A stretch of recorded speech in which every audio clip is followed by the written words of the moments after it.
Nandito na pala ang mga Alpha P, Chupapi. Por, lahat yan Pinoy. Ang benefits nyo, 3 pita bread kada araw. May health benefits din kayo dito na unlimited supply ng alaksan. Ako si Boy Sulsol. Ako ang mata ni Foreman. Ang sahod nyo, 150 arawan. Mabait akong Foreman. Hindi ako namimilit.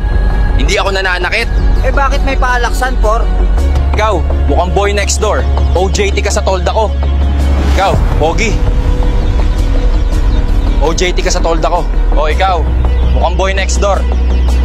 OJT ka sa tolda ko. Yung mga natira, meet and greet muna kayo sa Latigo. 100 Latigo muna, welcome gaff ko.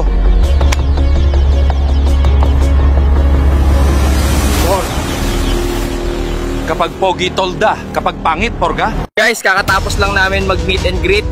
Mahirap mag OFW, pero gagawin lahat para sa pamilya. Guys, dry dock na tayo sa gawa ng pyramid. May paalaksan at may pa-efficacy. Mahirap, pero lahat titiisin para sa pamilya. Shoutout sa inyo dyan sa Pilipinas, mga follower ni Comikis. Comikis, sabi mo pakyawan to? Bakit arawan pala tayo dito? Guys, mabait akong Foreman. Hindi ako namimilit. Hindi ako nananakit.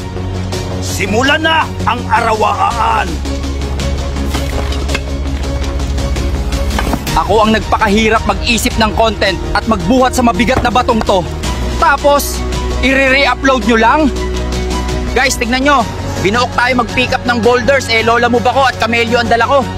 Cancel mo na lang, sir. Dapat ang i-book mo dyan, naka-elepante. Guys, na-checkpoint kami. May dala kaming mabigat na gramo ng bato. Lubog pa naman mukha nito ni tropa.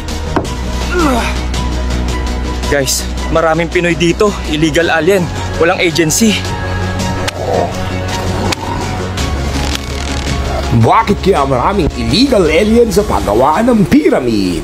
May kinalaman kaya ito sa chismis na mga alien ang gumawa sa pyramid? Abangan! Dito lang sa Comikis! Nga ne,